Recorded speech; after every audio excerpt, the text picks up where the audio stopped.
Halo Sobat SN, salam pintar. Berjumpa lagi dengan Kak Rajab, tutor sosiologi @sen.id. Pada video kali ini, Kak Rajab akan membahas salah satu materi sosiologi, yaitu tentang mobilitas sosial. Apa yang dimaksud dengan mobilitas sosial? Yuk kita belajar.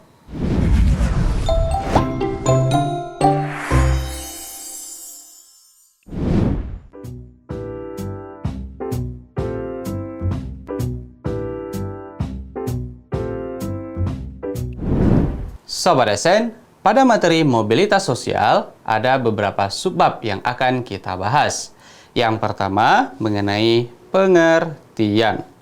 Selain pengertian, ada juga bentuk-bentuk mobilitas sosial, faktor pendorong mobilitas sosial, faktor penghambat mobilitas sosial, faktor penentu mobilitas sosial menurut Horton dan Hahn, kemudian cara melakukan mobilitas sosial, saluran mobilitas sosial, dan juga dampak mobilitas sosial.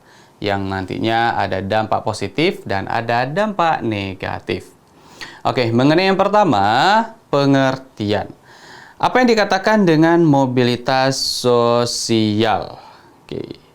Mobilitas sosial adalah adanya pergerakan atau perpindahan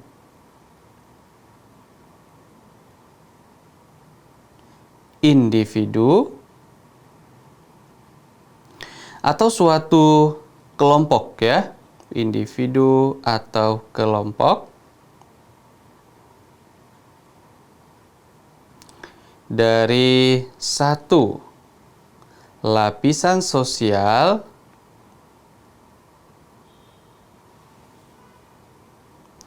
ke lapisan sosial lainnya.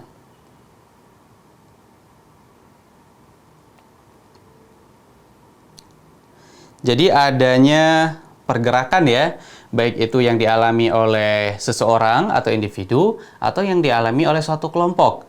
Adanya pergerakan atau adanya perpindahan status. Baik itu dari status awalnya berada pada lapisan atas, kemudian pindah ke bawah, atau dari lapisan bawah pindah ke lapisan atas. Ini banyak sekali contohnya ya. Misalkan seorang petani menjadi pengusaha sukses, atau bahkan orang yang duluan sukses kemudian mereka menjadi pengangguran, bangkrut, dan menjadi masyarakat biasa lagi. Nah, itu menunjukkan ada pergerakan, ada perpindahan status seseorang, ada perpindahan lapisan sosial seseorang, baik dari atas ke bawah atau dari bawah ke atas. Itu disebut dengan mobilitas sosial. Oke, jadi di dalam mobilitas sosial ada beberapa bentuk. Nah, apa saja bentuk dari mobilitas sosial?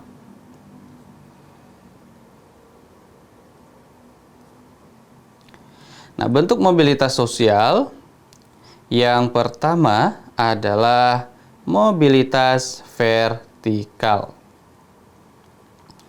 Mobilitas vertikal ini berarti kalau kita lihat garisnya tegak ke atas ya, yang berarti bisa dari bawah ke atas atau dari atas ke bawah. Yang berarti ada penurunan. Nah, ada vertikal naik, ada vertikal turun. Nah, contohnya seperti yang kakak sebutkan tadi ya. Kalau vertikal naik berarti contohnya seperti petani menjadi pengusaha, itu naik. Kemudian dari pengusaha menjadi petani, itu berarti turun. Kemudian selain vertikal, ada juga bentuk mobilitas horizontal. Nah, kalau horizontal itu sifatnya dia garis lurus ya, berarti setara. Walaupun terjadi pergerakan atau perpindahan pekerjaan, tetapi statusnya di dalam masyarakat itu sama saja. Kita contohkan ya, kepala sekolah A pindah menjadi kepala sekolah B. Nah, dia tetap menjadi kepala sekolah walaupun perpindahan sekolah, walaupun perpindahan tempat, dia tetap menjadi kepala sekolah. Itu walaupun perpindahan masih dikatakan dengan mobilitas yang sifatnya horizontal. Atau contoh lain, seorang petani kemudian beralih profesi menjadi nelayan. Nah, antara petani dengan nelayan itu statusnya sama, tidak mengalami kenaikan, tidak mengalami penurunan.